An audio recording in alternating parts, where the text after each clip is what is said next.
And apparently you had large numbers last time, last Saturday but one, and that was great. It's an amazing ministry. It's a weird name for us in church, I know, to call church messy, but it's a very attractive name for the outsider to come and feel welcomed and loved and just bit by bit learn more about Jesus together. So I visit lots of messy churches, and I've been to yours, but I've been to lots of others as well, and I run one over in South Woodford, so not very far away. That's my background. Ooh, very interesting, I hope and see. But what is today all about? Well, I brought us some things to show you what it's not about, okay? Going along my shelves, I found a fact finder, okay? These are getting rare nowadays because we don't need books anymore to find facts, do we, actually? But you'll see them in the shops, sometimes in Oxfam and places, some facts. Okay, have a quick think here. I bet some can come up with this. Can you think of some amazing facts that happen to be in your head? Come on. Anyone got an amazing fact they'd like to share that might well be in the book like this? Amazing facts. Come on. Here's one. Amazing fact. There is a caterpillar that's frozen every year for 12 years. And then it finally turns into a butterfly for 10 days of its life. Wow. The frozen butterfly fact. Very interesting. Have you got one over here? Got one? You know, someone has? No? No? Another fact. At the back. Is it? I've forgotten. Terry, was it? Yes? Yeah, Ted. Tell us your amazing fact. From the top of the Shard in London, on a clear day, you can see Southend Pier. Southend Pier. Southend Pier from the top of the Shard. Oh, Aaron's got an amazing fact. What's your amazing fact for the morning? By the time you blink your eyes, light has traveled around the earth 7 times. Wow. Oh, you've got one. Go, Gareth, tell us. If you live up to about 70 years, you live up to actually 617,000 hours in 70 years. Right. All the hours of your life? Yes. Whoa. Have we used all those hours well? One more fact. Oh, behind me. I do apologize. So, less people have trekked continuously the length of the Grand Canyon than have stood on the moon. Probably none of these you'll remember at the end of the morning, but there are lots of amazing facts. And lots of, I mean, I've got other books in here. Oh, I bought an atlas as well, a little atlas of all sorts of... who can name the most obscure country in the world? Who reckons they've got this is like pointless now. An obscure country. Wales is pretty obscure. Even more obscure than Wales. Come on, give us one. Sorry? I know he... Turks and Caicos Islands. Turks and Caicos Islands. Oh, that's obscure. Very good. Turks and Caicos Islands. Is that in the Pacific somewhere, is it? We're not sure now. It's obscure. It's obscure. Really interesting. Lots of obscurity there. I've got some. I've got the local phone book here with lots of information in. I've got the Essex. That's pretty obscure. Trying to find our way around Essex. We've got lots of books of information, although we don't need many now because most of it you can get on your phone, can't you? Yeah, it's all there. You can just Google it or Cortana it or whatever it happens to be and find the information we want. But we're not talking this morning about information. We're talking about something that's much deeper. I brought one other book with me, a noisy book. I do some work in schools, and I often have this with me when I go to schools, and I say I do need this book during the day. It's a very noisy book. It's like a snack box full of important stuff I need to keep me going during the day. And, of course, you can guess what this sort of book is going to be, can't you? Because you're a good biblical lot here. Yes? It's a noisy Bible, eh? Because I keep things inside my noisy Bible to help me remember stories that won't just give me information, but will give me wisdom. And that's the word we're going towards today, yeah? Not information and knowledge. I was spotting before, talking to Joshua here, there are also skills here. Where's your Rubik Cube? You got it there? Oh, this'll do. Yasmin. Oh, Yasmin's got the Rubik Cube. Oh, I mean, how many hands up who can solve this? I know you can. Who else is a solver of Rubik Cubes? Oh, and yeah, over there. Can you? Done it once. Hooray! these are skills, that there's a knowledge that you're going to know how to do this. And you're very skillful, Joshua. It's not just about the knowledge and skills and information. We want to discover wisdom, and wisdom's something different. It's deeper than knowledge, deeper than understanding, deeper than information. It's what we do with the information and how we use the information. That's wisdom. And that's the bit that can't be learned in schools. Even though our government think everything can be learned in schools, it can't. Things need to be learnt differently. And I want to explore this. I said I got things inside here. I've got something inside here which gets me into a story. Where's it gone? Here we are. Can you see that at the back? What is it? A little bed. A little bed inside my box, inside my Bible. Because a good place to start the story of wisdom is with a dream. Hands up those who dreamed last night. I know I did. A few dreamers amongst us? Yeah, a few dreamers, yeah. Keep your hands up if you remember your dreams quite often. I often do remember mine. Oh, you do, Shirley, you remember yours? Yeah, you remember yours, sir, quite often. Who writes down their dreams? Some people might do. They sometimes write down. It's interesting because dreams are really basically the brain refiling and reordering things in the subconscious. Quite useful because lots goes in. But maybe sometimes things happen in our dreams which are quite significant and important. They have meanings. People have written books about that. But we know from the Bible that sometimes dreams are a way of God breaking through because we don't listen very well. And God has to break through dreams. So don't dismiss all dreams. There may just be some dreams where God is saying something. There are great poets and musicians who say that a whole symphony came to them in a dream. A whole poem came in a dream. That's quite amazing that people claim that. But I also have known where there's been good things come to me in a dream. And there was a special dream in the Bible. You know this story here. Can you get into dreaming mode for the moment here? Can you imagine yourselves just don't all fall asleep. You're on the right lines here. You're okay. But you're just waking up and you've had this dream. And this dream was dreamt by a new king.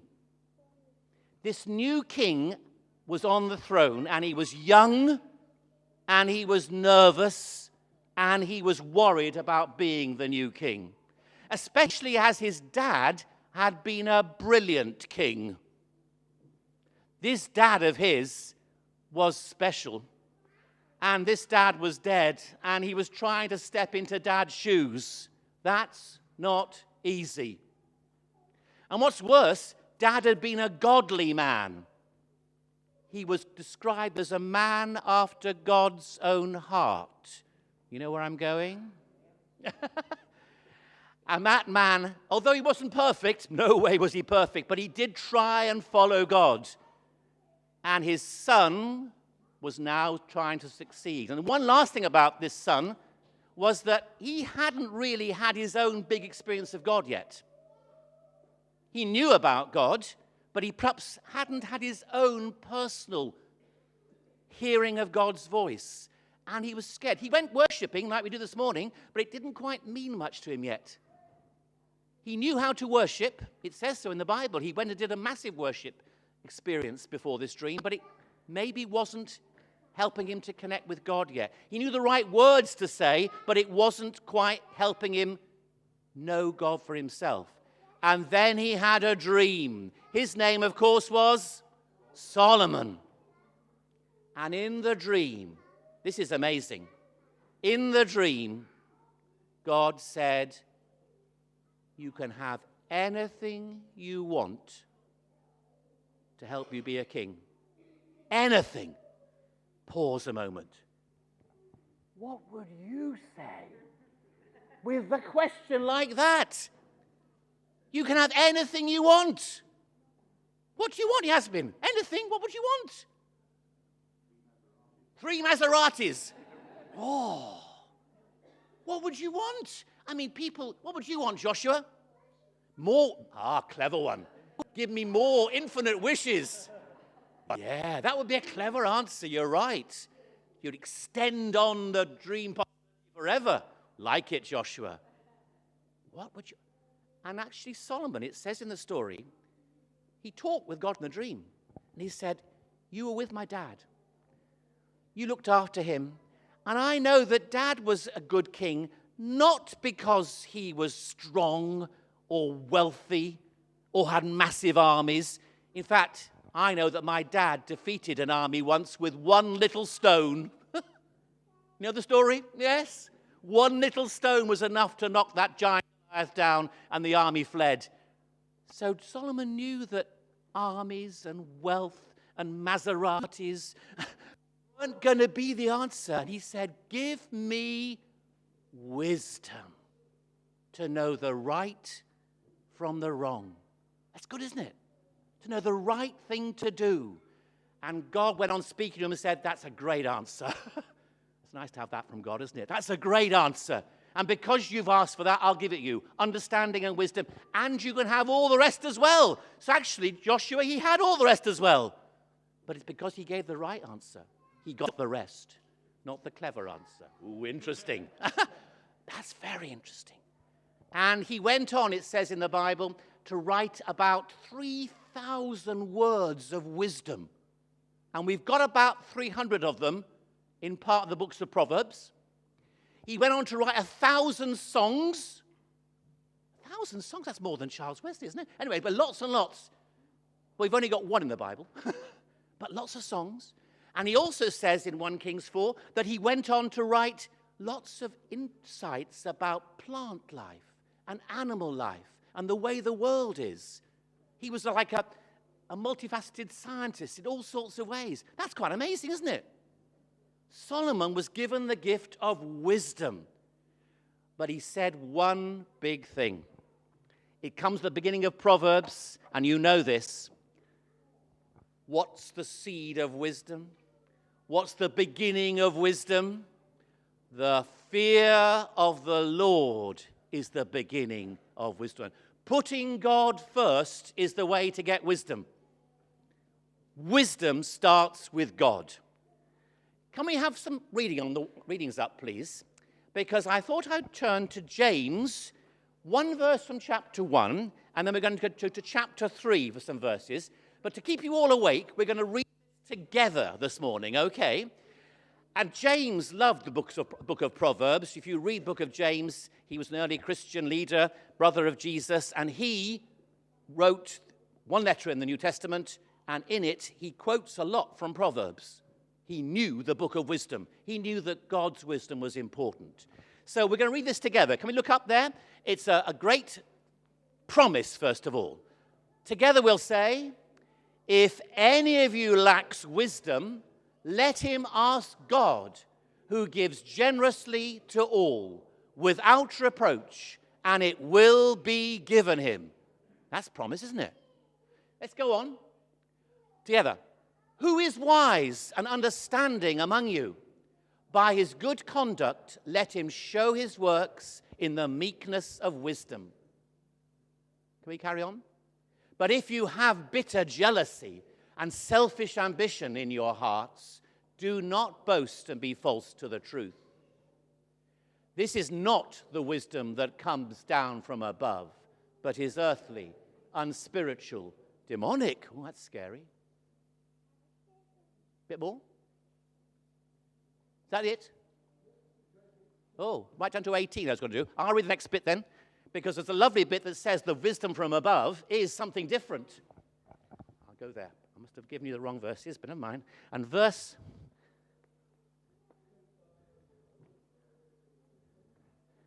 Here we go. Got there. Actually, we'll jump. I'll read the next bit. Don't worry. I'll read it to you, because he goes on to say about wisdom this. Never rely on technology. Here we go. But the wisdom, verse 17, that comes from above is pure. That's the most important thing about it. And that's not all. It also loves peace. It thinks about others. It obeys. It's full of mercy and good fruits. It's fair. It doesn't pretend to be what it is not. And those who make peace should plant peace like a seed. If they do, it will produce a crop of right living. Wisdom comes from above. And wisdom makes peace. And it's pure. And it's not full of make-believe. It's not earthly wisdom. So this is what we're trying to explore. And we're going to try and look at it in different ways. I want to perhaps tell a story again in the second half, what I say about this word wisdom, with one more thing that's in my box. But wisdom is really a God-given gift. And you just have to ask for it. So who's asked for wisdom recently? I hope you have. Well, this gentleman has. I think it should be part of our prayers. It's a gift of the Spirit. You've been doing the works of the gift of the Spirit, but it's not just for some people only. It's for all of us. We can ask God for wisdom, and that wisdom is desperate. I know that all of you will be facing tricky stuff this week. I'm sure you are. Ask God for wisdom.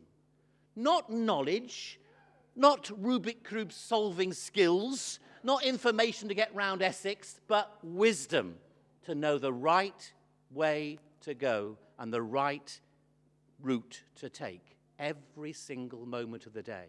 That's my big encouragement about wisdom. And one last thing before we pause for a moment is that who is described as wisdom in the New Testament?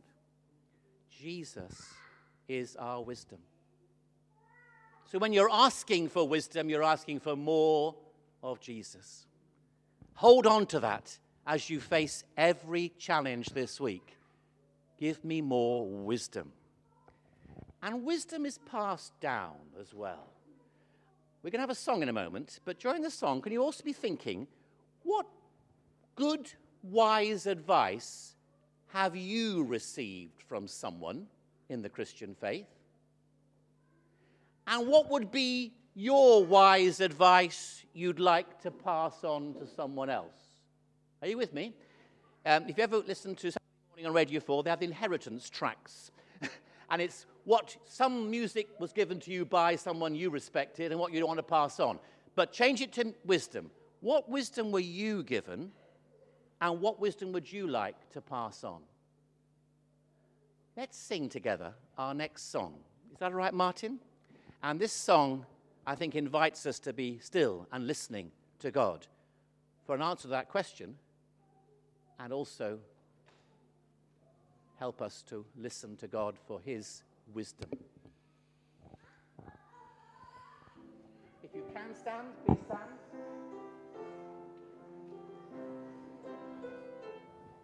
Let's sit down.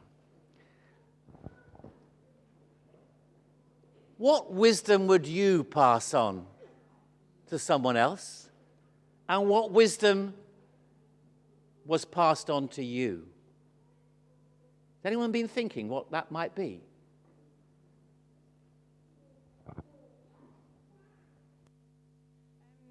When I became a Christian, I got baptized very quickly afterwards. And the verse I was given was Proverbs 3, verses 5 and 6, which is, trust in the Lord with all your heart and lean not on your own understanding. In all your ways acknowledge him, and he will direct your path. And I have applied that many times in my life, because I think there are many times when you think, I don't understand and I don't know what's going on and I don't have the answer. So I think I would pass that on, really. So what the bottom line is, whatever's happening, just keep trusting in God. Other people mouthing that verse because it's a well-known one. Sir, what wisdom were you passed or would you pass on? Shortly after I first became a Christian, I heard people talking about having a purpose in life.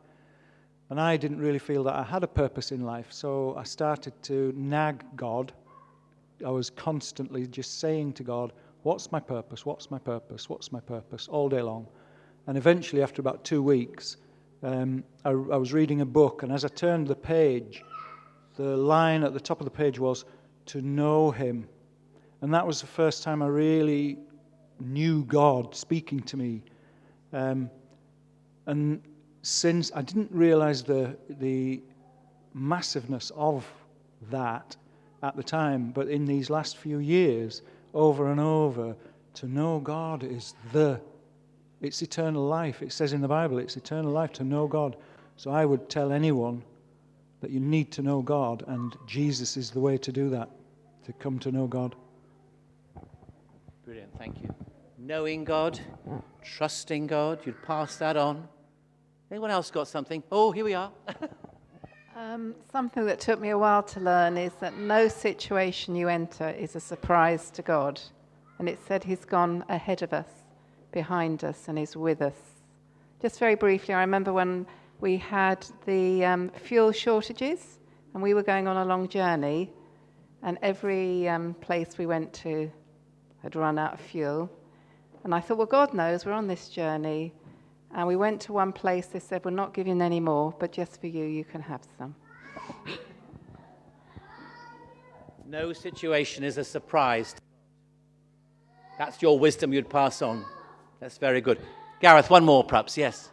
I would pass on that he is a faithful God, even when we are unfaithful, even when we mess it up, and we so often do, is that he remains constantly faithful. And that's one thing that we can pass on, that when we become Christians, not that we can become, we're perfect 24 hours a day, it'd be great to be, but we're not. But when we do fail, that he's there ready to pick us up, to say, and to keep us going and help us on our way, because he is faithful. He is faithful. I'd love to go around everyone and hear everyone's wisdom, because God has given us the gift of wisdom. We've asked for it, and we're meant to pass it on. And can I encourage you as a church that you pass it across the generations here? It's really important. I told you about my messy church sort of love, and I've been encouraging that. It's very much an all-together, all-age church. And the children need to hear the grandparents' wisdom passed down. Actually, us grandparents, I just become a granddad, need to hear the wisdom from the children, because God's at work in children in a huge way. So we need to hear that wisdom passed up as well. So do talk to the different generations in your church and pass on God's wisdom here, because there's a lot of it in this room, because Jesus is here. As simple as that. I've got one last thing to show you here. My noisy, rattly Bible. And I keep something else in here that really does link to wisdom. We've got,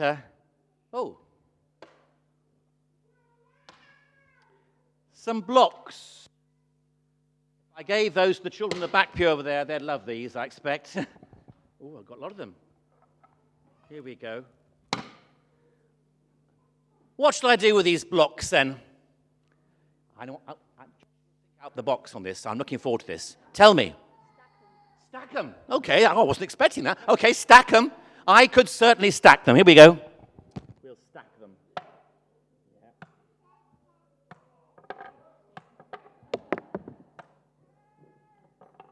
I'm stacking them. I am stacking them. What's the problem, sir? Not in the right order. There's no numbers on them. What should I be doing? So there's another bright spark over here. Put the biggest one at the bottom, and then medium, then small. You reckon on size order, do you? Oh, okay. What? Foundations. Oh, well, so a big one at the bottom. Will that go next, props? Yeah? This next? No? Oh, I've got some more of these. Okay, this is better, isn't it? Yeah, okay. That's better. That's better, isn't it? Yes? Obvious. Pretty basic wisdom, actually, isn't it? The shard you mentioned needs to have a pretty big foundation to enable that large building on the top to stay in place. And, of course, Jesus spoke about wisdom using this very illustration. And I want to end with his story, but it involves everyone getting involved with the story. It's a story about building. So I'm going to put this down. I've got more here, even higher. Oh, look, it's going to be a shard in itself now. Fantastic. You need to get your hands free for this, and I need to get my hands free the microphone for a moment. So is that all right? Yes. Okay. Yeah, if you can. That's it. Can we do some building? Come on. We're going to build, build, build, build. Now we'll put one thumb over one shoulder on the rock, the rock, the rockety rock. We're going to build, build, build, build on the rock, the rock, the rockety. One more time. We're going to build, build, build, build on the rock, the rock, the rockety rock. Now Jesus said, if you hear what I say, and live your life my way. You're like the man thinking, where shall I live? If you ask him where, here's the answer he'll give. You gotta build, build, build, build on the rock, the rock, the rockety rock. So the man started building. He dug down deep, and the sweat started pouring from his head to his feet. But he wasn't giving up till the job was through. If you ask him why, he'll say to you, you gotta build, build, build, build on the rock, the rock, the rockety rock. The man he built there on that rock, slowly, carefully, block by block. Help me out now. And when the winds came, come on, the storms and the rain, the house stood firm. Why? He'll tell you again. It's 'cause I built, built, built, built on the rock, the rock, the rockety rock. Now, if you hear the words of God, said Jesus, and go on living ignoring the lot, you're like the man saying, I'll do my own thing. He laughs at the others when they say to him, you ought to build, build, build, build on the rock, the rock, the rockety rock. This man, he built on the sand. At first it went just like he planned. The sand was soft, easy to dig, and in no time at all his house was big, but he didn't. Build, build, build, build on the rock, the rock, the rockety rock. What, build on the rock when it's hard, he said. No, thank you, I'm off to bed. Look at my house. It's easy, it's cheap. Only a fool would dig down deep. Why bother to build, build, build, build on the rock, the rockety rock? Well, you can guess what happened. It started to rain. And the winds, they blew again and again. And the floods came up with a splish and a splash. Get ready, Cranbrook. And the house on the sand fell with an almighty, ear-splitting, no, don't jump the gun, ear-splitting, terrifying crash. Ooh. And I like to think that the first man sighed, then opened his door nice and wide and welcomed in the silly, soaking wet second man and said, next time, mate, why don't you build, build, build, build on the rock, the rock, the rockety rock. Give yourselves a clap. Fantastic. Oh. I love the parables of Jesus. It's just so simple, isn't it? It's so powerful. Put a good foundation in. And the foundation are my words, my wisdom, my truth. You're going to be looking at the book of Proverbs. It's got some great wisdom in. But the first part of Proverbs, it makes it very clear that wisdom is rooted in God. And Solomon knew that in his dream. He couldn't be the new king without the wisdom of God. And you can't live this week without the wisdom of God. You can't make the right decisions this week without the wisdom of God. We are dependent on the wisdom of God. So whatever happens this week, don't forget that. And it's so strange you should quote that verse, because that's the verse that came to my mind from Proverbs, almost like the lead verse of Proverbs, actually. It's Proverbs 3, 4, and 5. 5 and 6. 5 and 6. 3, 5, and 6. 3, 5, 6. That's it. Trust in the Lord with all your heart. Don't lean on your own understanding, but in all your ways, acknowledge him, recognize him, and he will make straight your paths. I remember being taught that as well quite early on in my Christian life. It doesn't mean the path will be smooth. It doesn't mean there'll be no bumps on the road, but he will take you straight to him and to heaven on the right road if you put your trust in him. there's a final bit which I'm going to use in a moment, but we're going to pause just to hold up some situations before God. And before we have our final songs, I'm thinking about what you heard on the news this last week, what you read about local news. Wouldn't some godly wisdom make a huge difference everywhere? Some wisdom for the voters in America. Some wisdom for those who are trying to solve the problems of Aleppo. Some wisdom for those trying to get us out of the confusion we're in with Brexit. Some wisdom for doctors and nurses who have to look after your friend who's very ill, you mentioned. And you'll have your own situations too. Can we have a moment just to quiet? It doesn't have to be quiet literally, but in your head quiet. And can you lift up a particular piece of situation that's on your heart and ask for God's wisdom for you about it and for those involved? Because without it, there won't be a solution. So hold that situation before God now in a very short but meaningful time of intercession for the world and for ourselves and for those we love.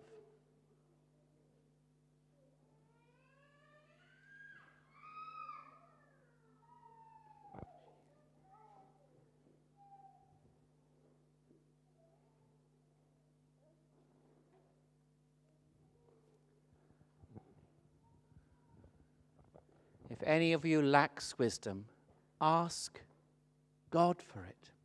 He will give it generously. No holding back. No making us feel small or stupid for asking. Thank you. And you know the situations we prayed about in the silence. Please may your wisdom transform.